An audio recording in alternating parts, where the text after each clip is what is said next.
If you play prop betting on PrizePicks or Underdog and you're playing the same way you did a week ago, you're missing a massive new edge. Underdog made a payout change to their 2 and 3 mans, and most bettors haven't adjusted their strategy to it yet. When I ran the numbers, you're going to see there's a clear winner now in the prop betting space. So on February 20th, Underdog put out this post on their X account about moving their 2-man payouts from 3x to 3.5x and their 3-man payouts from 6x to 6.5x. On the surface, this may look small, but believe me, it's not.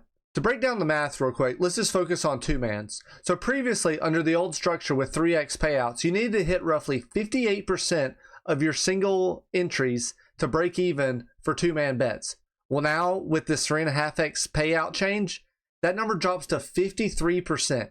This is a massive structural shift in your betting strategy and how you should approach these apps, especially if PrizePicks and the other apps maintain the 3x payout for 2-man. So here's what most people are missing. They might just think that it helps the payouts, but this completely changes which props you could be playing on a nightly basis. Let's just say you're getting the same number on Underdog and PrizePicks. There's absolutely no reason to still make that bet on PrizePicks anymore. You should be taking all of your action over to Underdog, assuming the lines are the same. Because why wouldn't you want to move over to the app that has a better payout for the same line for your bets?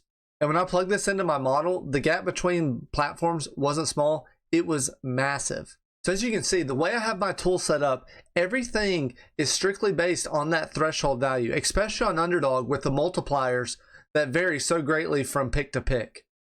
So based on that 58% threshold, you could see that there were minor edges on certain picks because of that difference.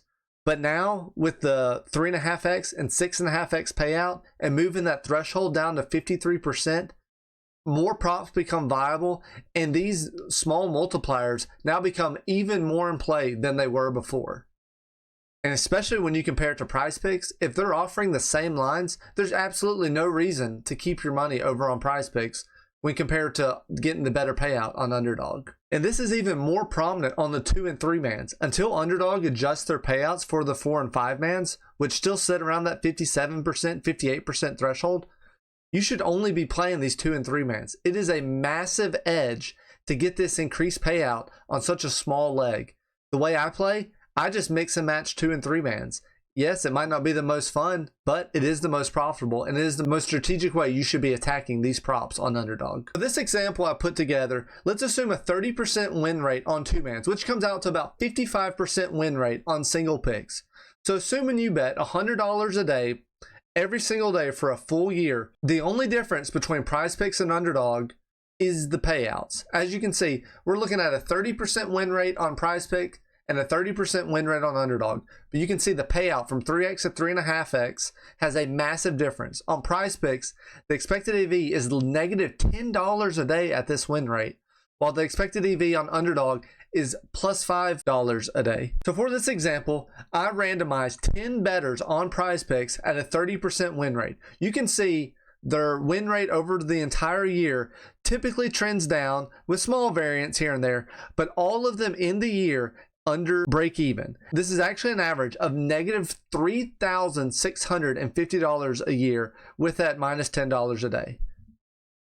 Now on the flip side, the Underdog bettors, who, let me remind you, are not winning any more than the PrizePicks bettors. They're still winning at 30%, but look at the difference over time. Significant profit on over half the bettors. Yes, there are still some that are slightly negative, but that's just all in the variance. And that's why I wanted to show up to 10 bettors. It's not a guarantee, but this is the same win rate, and we are seeing a massive edge for absolutely no difference in correctness. This actually comes out to an average of $1,825 a year for these 10 Underdog bettors. Just to remind you, these Underdog bettors were no more right than the PrizePicks bettors. All they did was choose the right app, and because of that, they earned an extra $15 a day on average. So if we compare the hit rate side by side, Underdog is objectively more forgiving.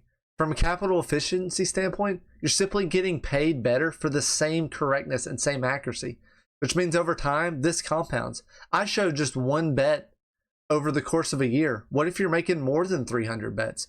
This just expands and compounds even more as you continue to go down the road. So here's what I'm personally doing. Gone are the days of playing 2 and 3 mans on PrizePicks. I have to take my action over to Underdog for 2 and 3 mans. And honestly, I'm not even playing 4 and 5 mans anymore.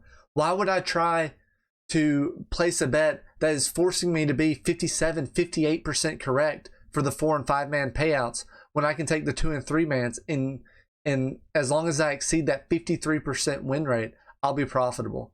It changes everything. And honestly, it's recalculating my break-even thresholds weekly.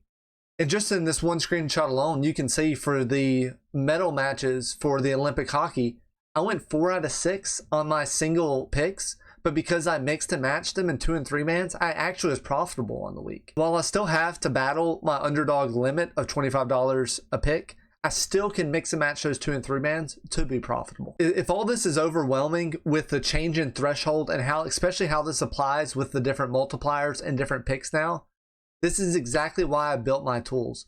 And I'm here to help you take the emotion out of it.